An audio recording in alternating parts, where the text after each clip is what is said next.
4.5 billion years ago, gravity and the random collision of particles came together to form this big wet rock. There were a lot of things on it. Nothing breathing yet, but the molten iron core had a powerful magnetic field that blocked radiation from the nearby star. In this way, it was a nice rock. After 3 billion years of floating around and cooling, something interesting happened on the rock. The watery depths came alive.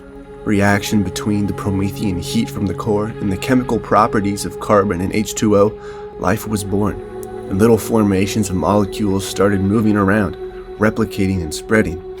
Those that were best at this survived, and over hundreds of millions of generations, they stretched and morphed like Play-Doh and colored the entire surface of the rock.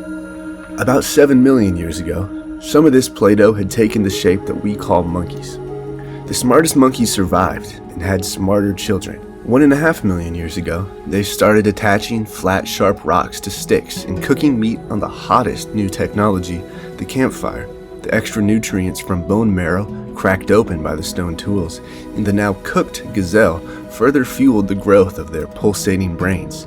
These monkeys sat together at their fire in the fading twilight and developed language and a social nature. These monkeys eventually lost most of their hair and were shaped into humans. They called the rock Earth, and these humans were special. They were unlike any form that life had ever shaped into on the rock. They were self-aware.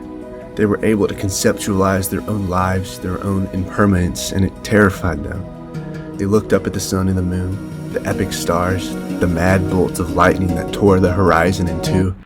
Life had crawled out of the primordial darkness and into some place that was unexplainable, and so they saw gods in the dark clouds. When they felt alone, the humans looked into each other's eyes and saw another awareness peering back. Their creativity and their connection with their fellow man put them at the top of the food chain. Our best knowledge from fossils tells us that these humans have inhabited Earth for at least 50,000 years. At least 50,000 years of humans singing, laughing, and being heartbroken. It wasn't until 10,000 years ago that we finally, begrudgingly, settled down and domesticated flora and fauna. Mesopotamia, Egypt, Greece, Rome, you know the rest. Here's a fun fact. The Big Bang, which started all of this, only released light and elementary particles like protons, neutrons, and electrons that form the lightest elements there are: hydrogen, helium, and lithium. Every other element in the universe, iron, carbon, oxygen, nitrogen, gold, every single one was formed through stellar nucleosynthesis. What the hell is that?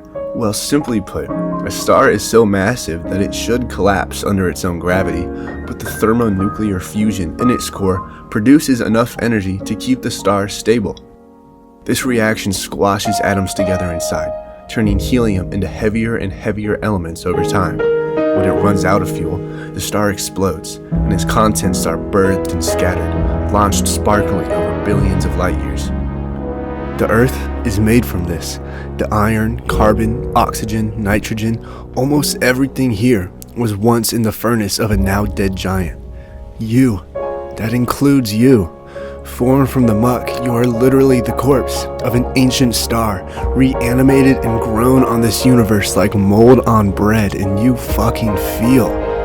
You love, and you cry, and you feel.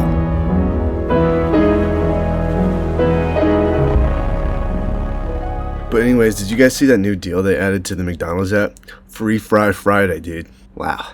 Now that's something else. What do we humans do with these 80-odd trips around the sun that we've been gifted while these molecules are ours to pilot around?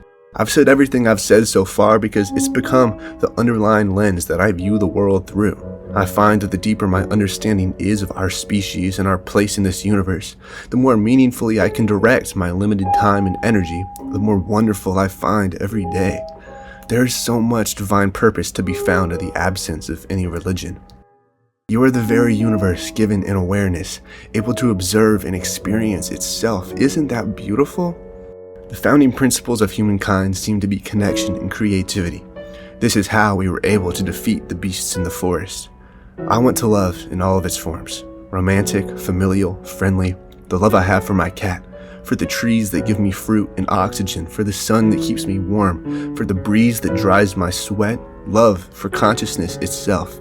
That's what God is to me. I want to create. Presenting other people with something, look what I made, is really how we made it this far.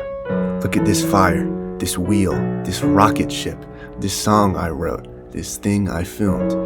I want to spend my life loving and creating. I want to be human.